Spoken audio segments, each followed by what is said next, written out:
BHK flat 842 SFTలో 59 లక్షలు మాత్రమే. Kompally Oakridge international school కి 5 నిమిషాల దూరంలో. నమస్తే, వెల్కమ్ టు సుమన్ టీవీ. నేను విష్ణు. ప్రస్తుతంతో పాటు AMFI registered mutual fund distributor Bonigala Salmon గారు ఉన్నారు. వారితో మాట్లాడదాం. సార్ నమస్తే. సార్ నమస్తే విష్ణు గారు.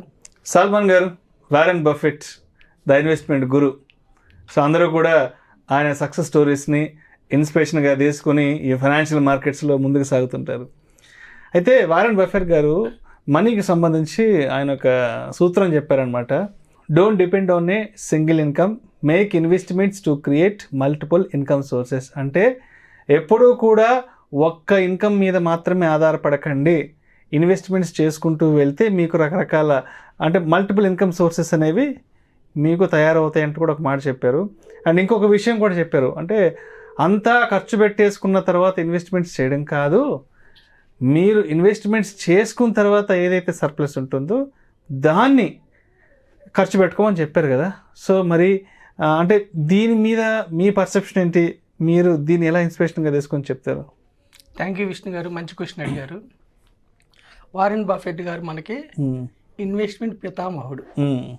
అవును, ఫాదర్ ఆఫ్ ఇన్వెస్ట్మెంట్. ప్రపంచానికి ఫాదర్ ఆఫ్ ఇన్వెస్ట్మెంట్. ప్రపంచానికి ఇన్వెస్ట్మెంట్ నేర్పించాడు. ఓకేనా, 100 కోట్లు, 1000 కోట్లు, 1,00,000 కోట్లు కూడా చూసారు. అయితే విష్ణు గారు మంచి సూత్రాలు చెప్పారు ఆయన, ఆర్థిక సూత్రాలు.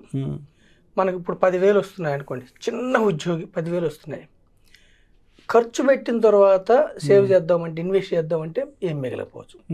కానీ 1,000 రూపాయలు 10% ఇన్వెస్ట్మెంట్ చేసి 9,000 జీతం అని ఇన్వెస్ట్ చేస్తే 9,000 నా జీతం అనుకుని స్పెండ్ చేస్తే అతను చక్కగా కొన్ని రోజుల తర్వాత ఆర్థికంగా స్థితిమంతుడు అవుతాడు. 20,000 వస్తున్నాయి, నెలకి 2,000 ఇన్వెస్ట్ చేసి 18,000 జీతం. మొదటి సూత్రం, ఎంతన్నా రానివ్వండి, ఫస్ట్ ఇన్వెస్ట్మెంట్కి 20% అమౌంట్ తీసి మిగతాదే నా ఇన్కమ్ అని స్పెండ్ చేయాలి. వారెన్ బఫెట్ గారి సూత్రం.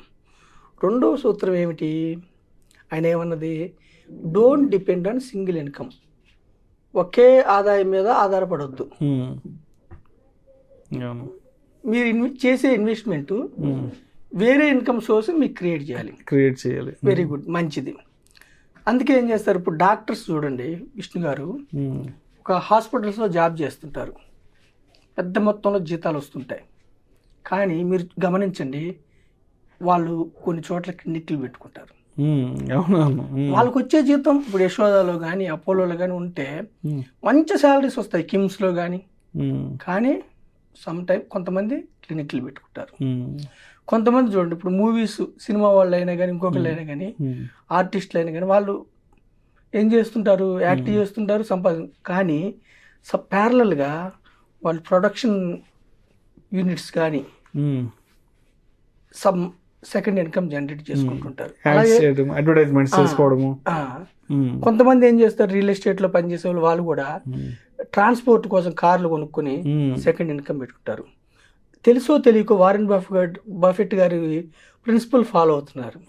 ఇప్పుడు బాగుంది, పెద్దవాళ్ళు బిజినెస్ పెట్టుకోవాలంటే ఇప్పుడు ఒక కారు కొనుక్కోవాలన్నా ఒక 10 లక్షలు కావాలి, సెకండ్ ఇన్కమ్ జనరేట్ చేసుకోవాలి, ఎక్కువ మొత్తంలో కావాలి. ఇప్పుడు నెలకి 1000, 2,000 ఇన్వెస్ట్ చేసేవాళ్ళు సెకండ్ ఇన్కమ్ ఎలా జనరేట్ చేసుకుంటారు? 20,000 వస్తుంది వాళ్ళ జీతం, 2,000 ఇన్వెస్ట్ చేస్తున్నారు, ఎలా సెకండ్ ఇన్కమ్ జనరేట్ అయ్యింది? ఇప్పుడు చూడండి విష్ణు గారు, మనకి భారతదేశం ఇచ్చిన గొప్ప అదృష్టం ఏమిటంటే స్టాక్ మార్కెట్. దీన్నే క్యాపిటల్ మార్కెట్ అంటారు. మనీ మార్కెట్స్ అంటే షార్ట్ టర్మ్ పెట్టే వాటికి బ్యాంక్స్, చిట్టీసు, NBFCs ఇవన్నీ money markets. Short term borrowing, short term lending. Capital markets అంటే దీర్ఘకాలం. క్యాపిటల్ అంటేనే కంపెనీస్కి మనకి మూలధనం కావాలి, కంపెనీ యొక్క అవసరానికి మూలధనం కావాలి. భారతదేశం ఇచ్చిన గొప్ప అదృష్టం ఏమిటంటే ఒక సామాన్యమైన వ్యక్తి, ఆర్డినరీ పర్సన్, నెలకి 20,000 వచ్చే వ్యక్తి కూడా క్యాపిటల్ మార్కెట్స్లో పార్టిసిపేట్ చేయడానికి భారతదేశం ఇచ్చిన అదృష్టం, సెబీ ఇచ్చిన అదృష్టం. సో నెలకి 20,000 వస్తున్న వ్యక్తి కూడా, 2,000 రూపాయలు ఇన్వెస్ట్ చేసే వ్యక్తి కూడా 30 నుంచి 50 కంపెనీలు ఓనర్ అవుతాడు. ఎప్పుడు అవుతాడు ఓనరు? ఈక్విటీస్లో ఇన్వెస్ట్ చేస్తే. ఒక స్టాక్ మార్కెట్లో ఈక్విటీస్లో అంటే ఈక్విటీ ఫండ్స్, డైవర్సిఫైడ్ ఈక్విటీ ఫండ్స్లో ఇన్వెస్ట్ చేస్తే మనము నెలకు 2,000 సంపాదిస్తుంటే కూడా మన డబ్బుని ఇండియాలో ఉన్న టాప్ 100 కంపెనీస్లో మ్యూచువల్ ఫండ్స్ ద్వారా ఇన్వెస్ట్ చేస్తారు. సో మనం 2,000 పెడుతున్నా కానీ మన కోసం ఇప్పుడు సపోజ్ రిలయన్స్ ఉంది, రిలయన్స్లో స్టాక్ కొన్నారనుకోండి ఈక్విటీ మ్యూచువల్ ఫండ్లో, ఎస్బీఐ బ్యాంక్లో స్టాక్ కొన్నారనుకోండి, టీసీఎస్లో స్టాక్ కొన్నారనుకోండి, ఇన్ఫోసిస్లో స్టాక్ కొన్నారనుకోండి, డాక్టర్ రెడ్డీస్లో స్టాక్ కొన్నారు. అలా లార్జ్ క్యాప్ ఫండ్స్ మనం తీసుకుంటే భారతదేశంలో ఉన్న టాప్ 100 కంపెనీస్లో నుంచి ఒక 30 నుంచి 50 కంపెనీస్లో మన కోసం స్టాక్స్ కొంటారు. అప్పుడు ఇండైరెక్ట్గా ఏమవుతుంది, మన డబ్బు నెలకు 1,000 కావచ్చు, 2,000 కావచ్చు, 5,000 కావచ్చు, 10,000 కావచ్చు, మన డబ్బు 30 నుంచి 50 కంపెనీల్లో పార్ట్ ఓనర్ అవుతాం మనం. అప్పుడు ఏమవుతుంది, మన కోసం వేరే వాళ్ళు పనిచేస్తూ ఉంటారు. కంపెనీస్కి లాభాలు వస్తుంటే మన యొక్క షేర్ వాల్యూ పెరుగుతూ ఉంటుంది.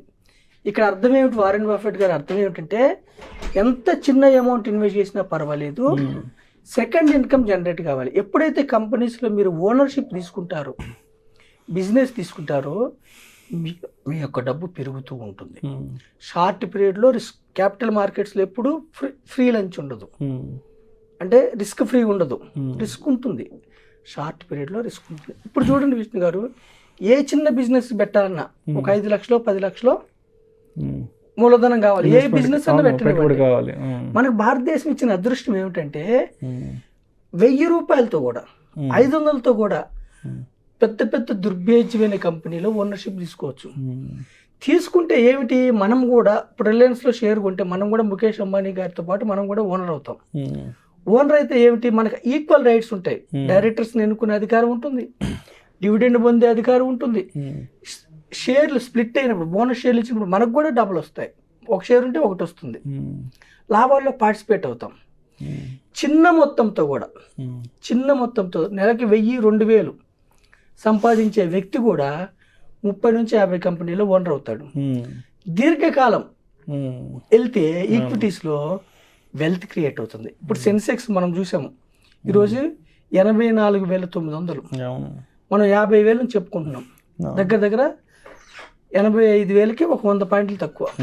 అంటే ఎన్ని అప్ అండ్ డౌన్స్ వస్తే కూడా క్యాపిటల్ మార్కెట్స్లో 15% CAGR రిటర్న్ వచ్చింది. అంటే సామాన్య మానవులకి సెకండ్ ఇన్కమ్ జనరేట్ కావాలంటే ఏంటంటే స్టాక్స్లో ఇన్వెస్ట్ చేసుకోవాలి. అయితే డైరెక్ట్ స్టాక్స్లో ఇన్వెస్ట్ చేసుకుంటే ఆ స్టాక్ యొక్క రిస్క్ మనకి తెలియదు, ఎంత పడిపోతుంది ఎంత పెరుగుతుంది. అందుకే డైవర్సిఫైడ్ ఈక్విటీ మ్యూచువల్ ఫండ్స్లో మనం ఇన్వెస్ట్ చేసుకుంటే మన తరఫున మ్యూచువల్ ఫండ్ సంస్థలు ఒక ఫండ్ మేనేజర్ని పెట్టి ఇన్వెస్ట్ చేస్తారు, మన కోసం స్టాక్స్ కొంటారు. దీర్ఘకాలంలో మనకి 12% జనరేట్ అయ్యే అవకాశం ఉంది. మనకి బ్యాంక్స్లో 8%, 7% వస్తుంది, అంటే 5% ఎక్స్ట్రా జనరేట్ అయ్యే అవకాశం ఉంది. అయితే మొదటి 3-4 ఏళ్ళు రిస్క్ ఉంటుంది. దీర్ఘకాలం ఉంటే ఎవరైతే దీర్ఘకాలం ఉన్నారో 12% జనరేట్ అవుతుంది. అంటే నెలకి 1,000 రూపాయలతో కూడా 30 years పెట్టుకుంటే మనకి 30 లక్షలు వచ్చే అవకాశం ఉంది 12%తో. అందుకని మనం ఏం చెప్తాం, వారెన్ బఫెట్ గారు ఏం చెప్పారంటే ఎప్పుడు కూడా సెకండ్ ఇన్కమ్ జనరేట్ కావాలంటే, ఇప్పుడు మనం బిజినెస్ పెట్టామనుకోండి, డైరెక్ట్గా మన యొక్క సామర్థ్యం మీద అటు బిజినెస్ ఆధారపడి ఉంటుంది. పార్ట్నర్తో పెట్టిన మోసం చేసే అవకాశం ఉంటుంది. ఇక్కడ ఏమిటి, అంత ట్రాన్స్పరెంట్ కంపెనీస్లో పెడితే ఇంత లాభాలు వచ్చినాయి, వాళ్ళు ఎలా ఎక్స్పెండ్ అంత సెబీకి చెప్పాలి. వాళ్ళు ఎవ్రీ ఇయర్ నెట్ రిజల్ట్స్ వాళ్ళు డిక్లేర్ చేస్తూ ఉండాలి. సో వారెన్ బఫెట్ గారు అన్న ఉద్దేశం ఏమిటంటే మీ ఇన్వెస్ట్మెంట్స్ మిమ్మల్ని పేదరికం నుంచి బయటపడేలాగా మీరు ఇన్వెస్ట్ చేయాలి. అంటే డైవర్సిఫైడ్ ఈక్విటీ మ్యూచువల్ ఫండ్స్లో, డైవర్సిఫైడ్ ఈక్విటీస్లో మీరు ఇన్వెస్ట్ చేస్తే మీ యొక్క ఇన్ఫ్లేషన్ బీట్ అయ్యే రిటర్న్స్ వస్తాయి. You will become richer. Thank you sir, thank you so much Salman garu. Thank you అండి విష్ణు గారు.